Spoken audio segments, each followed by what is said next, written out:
प्रणाम भैया जी। खुश रहो बाबू। का समाचार बा? ठीक बा महाराज। हाँ बोली का सेवा बा? आज बहुत खुशी की बात बा कि बलिस्टर भैया जी हमारा पास आइल बानी। यहाँ से 2 शब्द पूछे के बा। आई पहले बैठी है जा। अच्छा ठीक बा बैठी। इहो के बहुत नाम बा, इहो के बहुत लोग जाने ला। बात तो सही है। गाना बहुत गए रहे तो बताई रहुआ इतने दिन से गाना गाते रहुआ सब लोग समझता जानता। तो सब लोग आगे निकल गए। खेसारी भैया कौन भैया रहुआ काहे के पीछे रह गए? अरे बबुआ ये बात मत कहो, हमनी के तो ये कमी बा। अच्छा खेसारी भाई, हाँ। खेसारी भाई तो हमरा से छोटे जी। हम, लेकिन उनका मेहरारू का हौदे सुखर है। बैगन हौदिया लगा दो तो आगे निकल गई। हम बातन के जाइए तो आजकल बात बा ये अपना अपना मेहरारू के कहलो तो हिट बात तो निकल सही नहीं है। बोलो। अच्छा ये जी एकरा बात से का भइल और ये पूछे के चाहता रे बाबू? तो खेसारी लाल के बारे में बताई कुछ। खेसारी भाई के तो कहते बानी कि जब उनको मेहरारू का हौदी सुखर है हैं, अच्छा। तो हौदी भरे लगले और कहे लगले तो ये गाना से कुछ प्रसारित हो गइले। तो भाई लोग देख सकता नहीं बलिस्टर भैया जी कहत नहीं बात सही है होई। तो फिर और बताई फिर काहे करता नहीं फिर और उनका गाना हिट पे हिट आवता। और तो हिट आइबे करी। का बात बा? हमनियों के गाना हिट होई। अब अपने मेहरारू के प्रचार दूसर का मेरी का भइल? का भाई बताई पूछने का भइल? तो का कहे के खाली अपने मेहरारू के शिकायत आ बड़ाई लागल करे।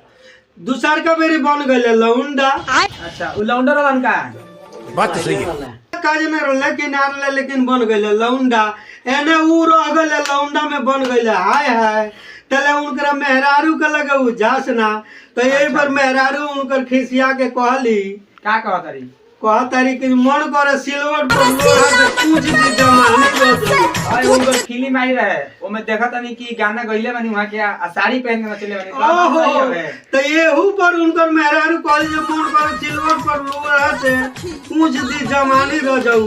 कमना सोच संगे काटो तारा चानी लगा के मोछड़दानी रह क्या बात है इहो चल गई। बलिस्टर भैया जी के बारे में।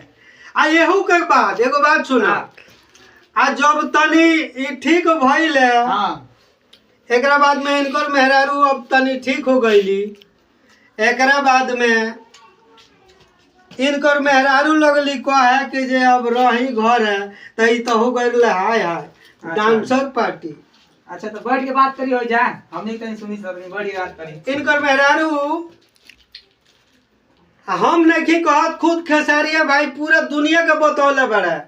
इनकर मेहरारू कहली कि खोस दे पलक देवरा क्या बात है? हवे बड़ा चीटर लगवा दी राजा जी, लगवा दी राजा जी हमरा लांगा में मीटर लगवा दी राजा जी हमरा लांगा में तब देखी ए बबुआ ज्यादा कुछ कहे के नहीं कहे ना तो खेसारियो भाई सुनिए तो कहे कि ये कौन हरे। अच्छा रवा वीडियो बनता त रवा गाना गाइन त खेसारी भाई सुन के रवा का कही हम? खेसारी भाई कहिए का हम तो झूठ बोलत हो तब नू। अच्छा। आ का जना हम सच बोलत हो